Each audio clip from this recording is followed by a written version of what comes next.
what does that term actually mean? What does a leader even look like? Do me a favor for a moment. Close your eyes. Thank you. Think about who in this world has made a critical impact. Think about who in this world has made a critical impact on the life that you lead today. Who do you imagine? Do you think of someone well-known like Martin Luther King Jr., who shared his dream with thousands along the National Mall in 1963? Or do you perhaps think of someone more local who may have given you a voice? If you're from this area, you may think of the Coalition of Immokalee Workers, who have made remarkable achievements in the areas of fair food practices and farm workers' rights. Or maybe even you think of someone that you know very well, so your mom or your dad or friends, even a teacher. So now open your eyes. Leaders come in all shapes, sizes, gender, and ethnicities. They can emerge from any socioeconomic background and at any time. Look around you. Who is to say that the individuals in this room won't make an impact that will change the face of our nation? Who is to say that they haven't already started? And who is to say that that can't be you? As seniors, we've witnessed the remarkable growth of our university, both in the size and diversity of its student body over the last couple of years. As this diversity grew, we both began to feel a void for a space where people could openly talk about what it meant to embrace this growing diversity. You may have never seen our faces or heard our names before, but on our campus, we're part of a group of students that have made it our mission to make a difference in our community and someday the world. So around this time last year, we were approached by a friend of ours about creating a platform for students to discuss the sore subject of race. She felt the same way that we did. She knew that something was lacking and that something had to be done. But with graduation just around the corner, she knew someone would have to take her idea and run with it. So if you haven't caught on already, we were those people. So in August 2014, we launched No Race, No Hate, a student organization aimed at raising awareness for different cultures and the presence of race in America today. We began by sharing information about the many ways that race affects us in our daily lives and what we could each individually do to continually value and respect racial and ethnic diversity. So by hosting meetings, forums, and even peaceful protests, we began to offer students that space to share their experiences and become catalysts for change. As the semester progressed, we began to embody the slogan that we had, which was spread the love. This slogan became what we wanted to promote as an organization and how we thought our members could make changes for the causes that they cared about.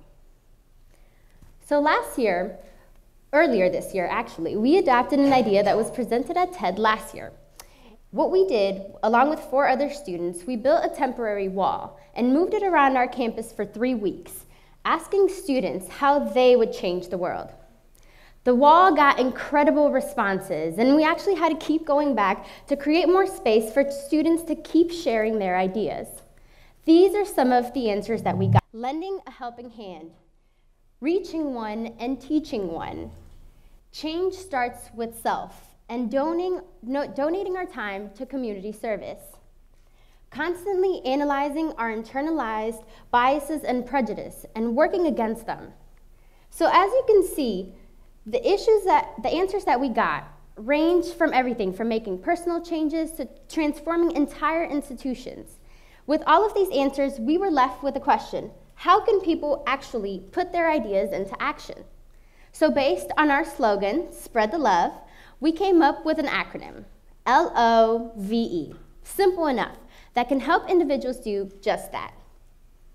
So the first step in spreading the love is to locate an issue that you're passionate about. This is what we like to consider the initial research stage, because it's not enough to simply know that an issue exists.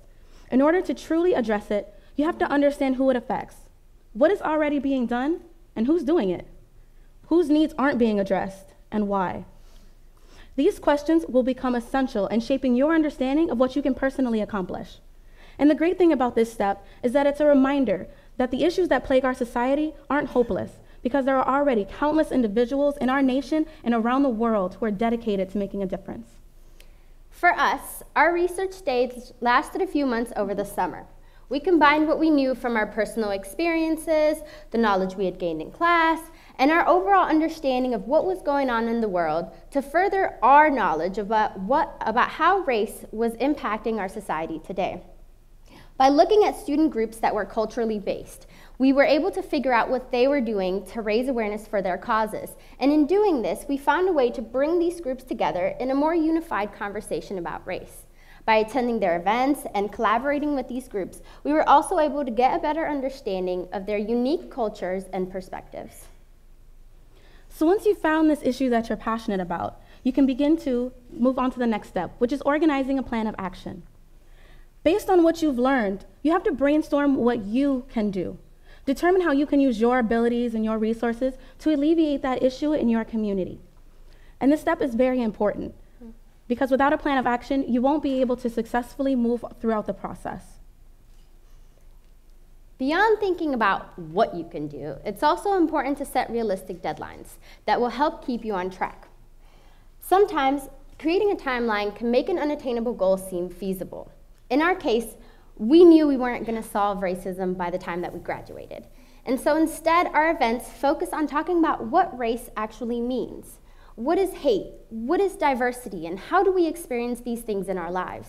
We could have spent an entire year simply talking about these issues, but things started going on in the real world that demanded our attention. The events in Ferguson, in Staten Island, the rise of Black Lives Matter. We quickly realized that we needed to adapt and that we needed to take the conversations that were going on in our media and in our news and bring them to our campus. So you can always have a plan, just don't be afraid to deviate from it. Persian philosopher Jalal al-Din Rumi once wrote, "Set your life on fire and seek those who fan your flames." So once this desire for change engulfs you, the next step is to voice your opinion. In this step, you'll want to share everything that you've learned with others, while also gaining an understanding of various perspectives towards your cause. And then once you do this, you can begin to find others who can fan your flame. You find others who can build on your passion and then take that to the next level and start contributing their own strengths to that movement. But don't be afraid to stand up for what you believe in, although you should always remember to be very respectful and understanding of everyone's different values, beliefs, and experiences, because we all have a different life and learn something different throughout it. For us, we were always very comfortable talking to each other about the things we learned in class, things we had researched, and so having this organization gave us an opportunity to share that knowledge on a broader extent. Our meetings got people talking about things like microaggressions, stereotypes, systems of oppression, the things that you don't usually talk about when you're sitting around watching TV, unless you live in my house. And so what we kept hearing throughout these conversations was that people had felt alone in their struggles because they hadn't had the opportunity to actually share their experiences with others.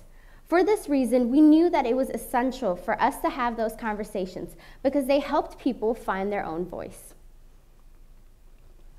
So once you've begun to take action in your own life, it's time to fan the flames of others.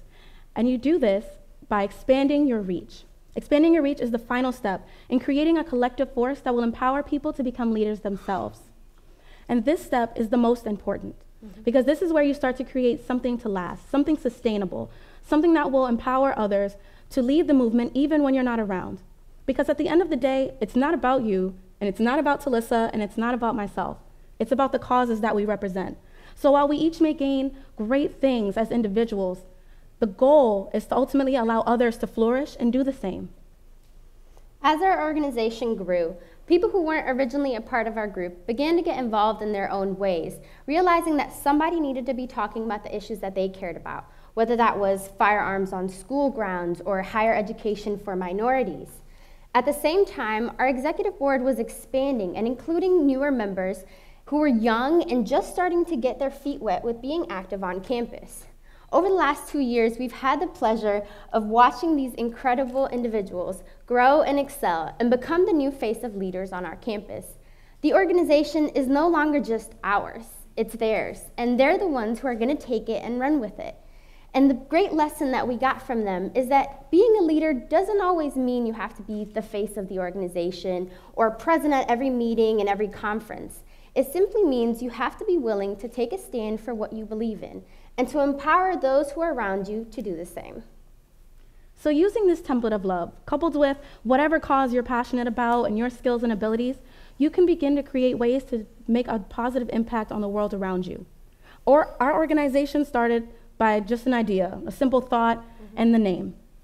So next time you feel something boiling inside of you, next time that you feel something must be done, go ahead and just grab a pen, grab a piece of paper, and brainstorm how you can change the world, because you can. TED is all about ideas worth sharing, and we believe that love should be spread. Thank you. Thank you.